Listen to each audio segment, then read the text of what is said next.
David I of Scotland, the king who forged a nation. The king who changed Scotland forever.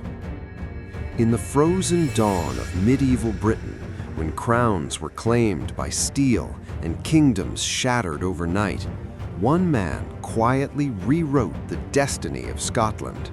His name was David, son of Malcolm III and St. Margaret, and history would remember him as David I of Scotland. But before he became a king, before monasteries rose and laws reshaped a nation, David was hostage of fate, torn between Norman ambition and Gaelic blood. This is not the story of a conqueror who ruled only by the sword. This is the story of a man who transformed a fragmented land into a European kingdom, a ruler whose reign between 1124 and 1153 changed Scotland forever. And it all began with a child born into chaos. Born into blood and exile, c. 1084. David was born around 1084, the youngest son of King Malcolm III of Scotland and Queen Margaret, later canonized as Saint Margaret. His birth came during one of the most violent eras in Scottish history. The kingdom was constantly threatened by internal clan rivalries and by the expanding power of Norman England to the south. In 1093, everything collapsed. Malcolm III was killed at the Battle of Alnwick while invading Northumbria. Within days, Queen Margaret died, reportedly of grief. Scotland descended into civil war, and young David's future seemed doomed. While his brothers fought for the throne, David was sent south to England. What looked like exile would become the greatest influence of his life. A Scottish prince in a Norman world, 1093 to 1124. David grew up at the English court of King Henry I, one of the most powerful rulers in Europe. Here he was educated not as a tribal chieftain, but as a Norman prince. He learned Latin, feudal law, Roman Christianity, and the art of centralized governance. Around 1113, David married Maud of Huntington, a wealthy Anglo-Saxon heiress. Through this marriage, David became Earl of Huntington and Northampton, ruling vast lands in England. This was crucial. David now stood with one foot in the old Gaelic world of Scotland and the other in the modern feudal system of Norman Europe. He was waiting.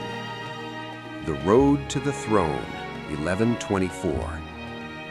In 1124, David's brother Alexander I of Scotland died without a legitimate heir. The Scottish throne was suddenly vacant. David moved fast. Though many Gaelic nobles opposed him, David had something they did not: Norman knights, English allies, and the blessing of King Henry I. By late 1124, David was crowned King of Scots at Scone. But David did not rule a united kingdom. The north was hostile. Moray resisted. Powerful lords questioned his authority. David knew that to survive, he could not rule like the kings before him. He would rebuild Scotland from its foundations. The Davidian Revolution begins, 1124 to 1130. Historians would later call it the Davidian Revolution. David introduced feudalism to Scotland. Land was no longer held only by blood and clan. It was granted in exchange for loyalty and military service. Norman and Flemish knights were invited into Scotland, rewarded with estates and bound to the crown. Castles rose across the land: Edinburgh, Stirling, Roxburgh. These were not just fortresses, they were symbols of royal authority. For the first time, Scotland began to look like a European state. A king and his church. David's mother, Queen Margaret, had reformed the Scottish church, but David took it further. Between 1124 and 1153, David founded or reformed dozens of monasteries: Melrose Abbey, Holyrood Abbey, Kelso, Jedburgh, Diborough. He invited Cistercians, Augustinians, and Benedictines. These monasteries were more than religious centers. They were engines of literacy, agriculture, and administration. David believed that a strong church meant a strong kingdom. Towns, trade, and a new economy. David founded Scotland's first true burghs: Edinburgh, Perth, Stirling, Aberdeen. These towns introduced markets, coinage, and foreign trade. For the first time, Scotland minted its own silver coins. Merchants arrived from Flanders and England. Roads improved. Laws standardized. The kingdom was changing, and not everyone approved. Rebellion and blood, 1130. In 1130, rebellion erupted in Moray, led by Angus of Moray, representing the old Gaelic order. David responded with brutal force. At the Battle of Strathcard in 1130, Angus was killed and Moray was crushed. David planted loyal nobles in the region, ending centuries of resistance. The message was clear: the old Scotland would not return. War with England and a shattered dream, 1135 to 1138. In 1135, King Henry I of England died. Chaos followed. David supported his niece, Empress Matilda, against Stephen of Blois in the English Civil War known as the Anarchy.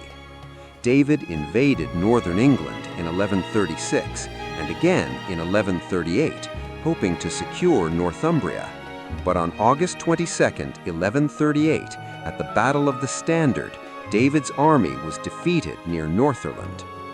Though not destroyed, David's dream of an expanded Scottish realm was broken. Diplomacy over destruction, 1139 to 1149. After years of war, David chose diplomacy. The Treaty of Durham in 1139 secured lands for his son Henry, including Northumberland, while preserving peace. David proved something rare in medieval kingship: restraint. He returned to reform, governance, and faith. The last years, 1150 to 1153. In his final years, David grew increasingly pious. He suffered illness but remained mentally sharp. He continued granting charters, founding abbeys, and shaping law. On May 24, 1153, David I of Scotland died at Carlisle. He was buried at Dunfermline Abbey beside his parents. The legacy of David I. David I did not merely rule Scotland, he transformed it. He introduced feudal law, urban life, European Christianity, written administration, and economic structure. Later kings would rule a stronger, richer, more unified Scotland because of him. Some called him a saint, others called him a destroyer of old traditions. History calls him the architect of medieval Scotland, the king who forged a nation.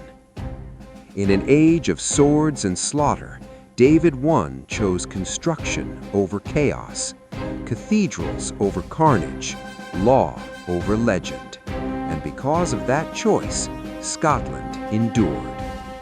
This was David I, the king who forged a nation.